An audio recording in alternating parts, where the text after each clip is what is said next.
The people who lose the most are not the careless ones. They are careful, employed, and often financially literate. That is not an accident. It is selection. And the reason should change how you think about your own defenses. Today we break down why fraud finds the attentive rather than the foolish, and what that means for the assumption that it could not happen to you. Start with the belief almost everybody holds. The belief is that this happens to other people. People who are older or lonelier or simply less sharp than you are. It is a comfortable belief, and it does an enormous amount of work because it means you never have to prepare. And it is the single most useful thing you can believe from the point of view of anybody who would like your money. There is a specific window in this process where almost everything is decided, and it is shorter than you would guess. We will get to it. Here is the mechanism, and it is not about intelligence at all. Nobody is talked into a bad decision by being convinced. They are moved into a state where the decision looks different from the inside. That state has 3 ingredients: time pressure, isolation, and a plausible authority.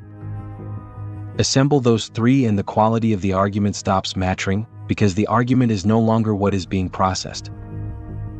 Which is why literacy does not protect you the way people assume.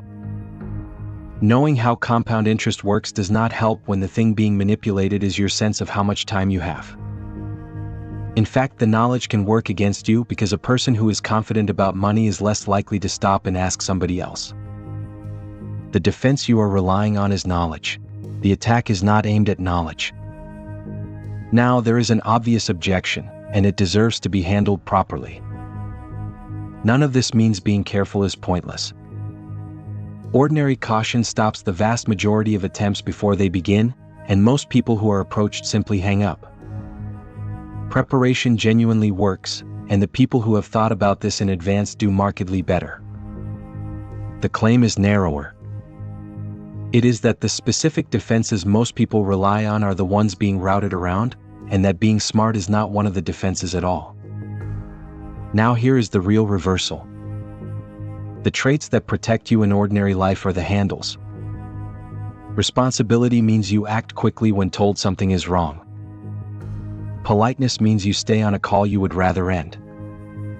Competence means you handle it yourself instead of asking for help. Every one of those is a virtue, and every one of them is exactly what a manufactured emergency needs from you.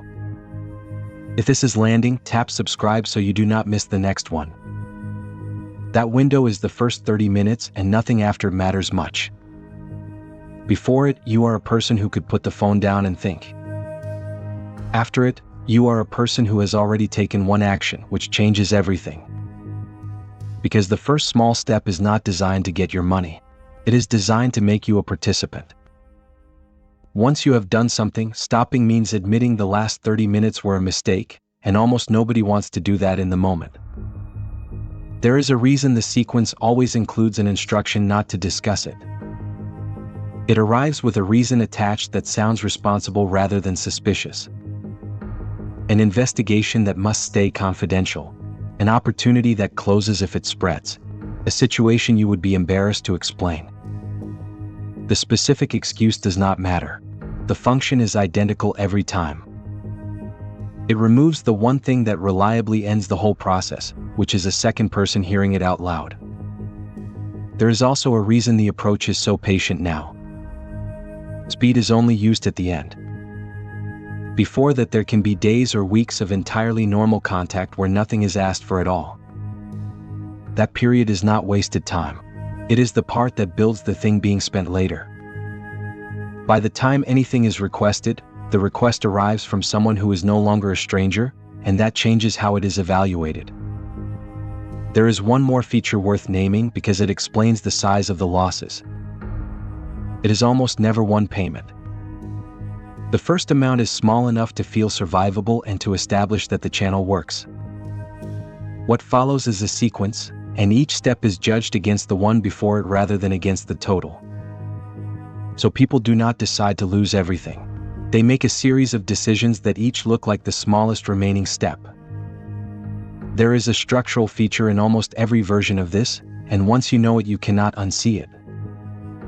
The story always contains somebody you cannot check. A department, an officer, a specialist, a colleague of the person speaking. That third party is never available, always authoritative, and always the source of the instruction. It exists so the person in front of you can be sympathetic while the pressure comes from somewhere else. And you cannot argue with someone who is not in the conversation, which is precisely the job that role is doing. There is also a reason everything sounds procedural rather than dramatic. Nobody is shouting. There is a reference number. There are steps. Process is reassuring in a way that enthusiasm is not, and it makes compliance feel like cooperation rather than obedience. The calmer the voice, the more official the situation feels, and the less it resembles anything you were warned about. What you were told to watch for was pressure. What arrives is paperwork. There is one more thing that keeps people moving after doubt appears.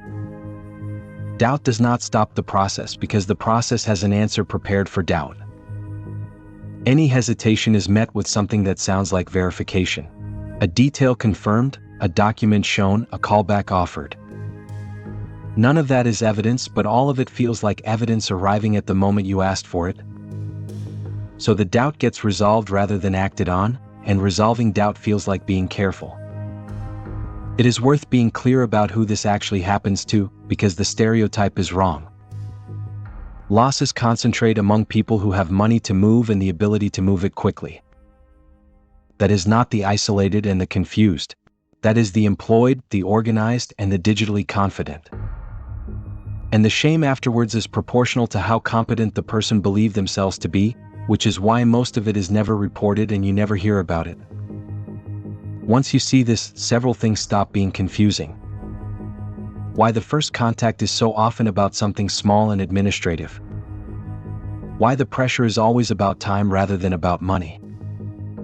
Why you are asked gently not to mention it to anyone.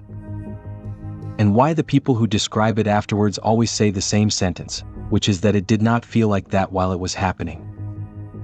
It is the same mechanism every time. Not a trick on your intelligence. A change in the conditions your intelligence was operating under. So bring it into your own life, and it is 2 rules that cost nothing.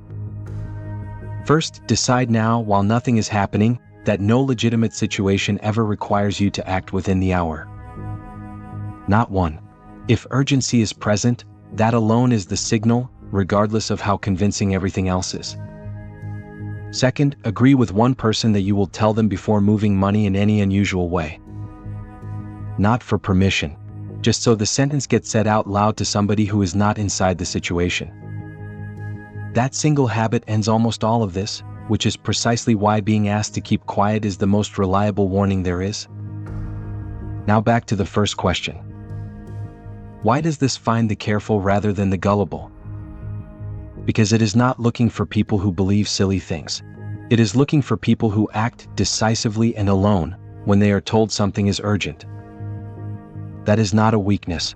It is a strength, aimed in the wrong direction by somebody who knew it would be there. If this was useful, subscribe and let us keep going. Who is the one person you would tell before moving money in a hurry? Tell me in the comments. Understand money and you will see the world. The quiet part.